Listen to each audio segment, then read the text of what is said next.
Hello, this is Running Robert, and today we're going to be talking about the Bluebird BLUE Quarter 4 in 2023 summary. Today is the 27th of March, 2024, and in this summary, we're going to be going over the bullish and the bearish parts of this company, and guaranteed there's a lot in both sides. So I generally follow small cap pharma. I do some games. I do a little bit of everything. So if you like what I'm doing, please like and subscribe. It helps out a lot, and thank you. Disclaimer is I do have long-term shares of Blue. I am an amateur investor, and any advice given should be followed up by your own due diligence, and any information given is valid for today, the 27th of March, and the slideshow will not be updated. But if you have followed me before, I will continue to update numbers and stuff as they become available. So the Quarter 4 and the 2023 summary. So a total of 26 patients completed treatment in 2023, which equaled almost $30 million in revenue. There was a large dilution after approval, and then a 175 debt financing with Hercules Capital. They expect to draw 125 million of that at the moment. Cash at year end was 275 million and expected to be funded through Q1 of 2026. That is important because that gets us 2 full years of sales. That's going to be very, very positive. The company had 9 starts in Q1 of 2024 of Zynteglo and Skysona.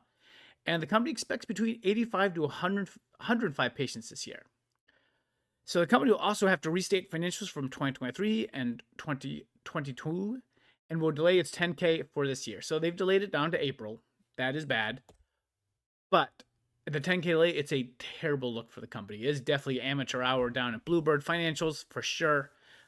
Really, the stock's being dragged down because of it. The delay and restating of the financial statements don't appear to impact the bottom line, which is going to be the cash on hand. It might move some numbers around, but they're still going to have the same cash on hand as we believe that we reported. And so now we know why this reporting was so late this quarter when it should have been earlier this month. And overall, the impact on this is like a day negative. It makes the company look terrible. Like, it's the finances. Like, as a large company, a $200 million company, you should not have to do this. And so this looks pretty bad. But let's dig into the numbers a little bit, because again, I think that's more of a one-time event. It's going to drag the stock down, but the patient numbers are what's going to drag it back up. So there's 9 in Q1. We should expect about 40 to 45 from Zynteglo and Skysona. That would mean that the other 40 to 60 would come from the sickle cell drug.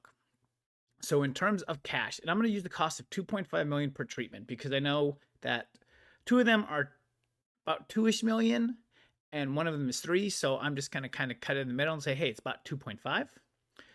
It's going to be about even between the amount of patients. So if you look at that, you have 85 times 2.5 is a little over 212 million, and then 105 times 2.5 is a little over 262 million. So the company will be on track for operating expenses around 250 million to 400 in 2024. This range will and is going to tighten based on the 2023 report whenever it comes out, which is somewhere going to be in April. Probably not going to make a news slideshow for that unless there's some kind of major difference. So the company is set. If you look at it, the company's set to either gain 12.5 or lose 200 million for the cash flow for 2024. So it is probably going to be around a $100 million loss is my thought process. So that is definitely, a little bit rough, but the company has enough cash at the moment to survive that. So are there positives for all this? So Hercules Capital does not give away money for free. They're not going to give 125 million and have nothing in place for it. So it seems that Blue did give them a plan and will be continuing to update them on that plan as it goes forward. Again, that's a lot of money just to kind of give to a company. So obviously they see something there that they're going to make money on. So we have to look at that. If the company can hit its patient number, 2025 might be the year that we break even. Again, I said that, we have a wide range, but, obviously we need about 160 patients to break even at 400 million. That's at that $2.5 million mark. If they can get 105, at that point, you're getting closer to that number. And as you get closer to that number, it means you're going to have cash for longer. The company does have a good head start for sickle cell space since they've already gone through a lot of the initial setups for the drugs. So that is definitely something that's very positive, as they will be starting to sell the drug immediately. And, they said that their first people are about to go through it.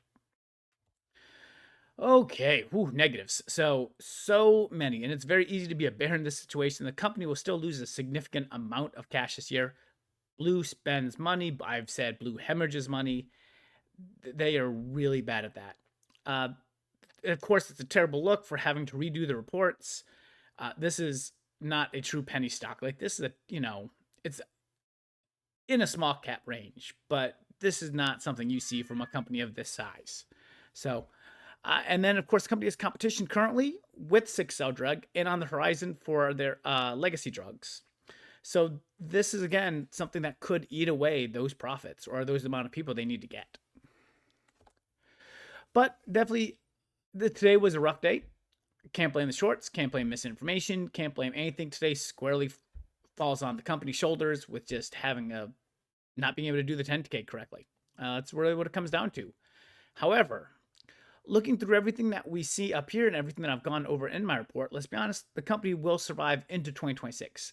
And we have all this year and next year to show any life in it. And so this is the change. This is the time for change at the moment for Bluebird. So they can either put up or shut up. And if they can hit the patient numbers and sell well and really get into sickle cell, I think they'll be fine. If they run into more issues and more problems, then this company is pretty much at this point doomed to fail.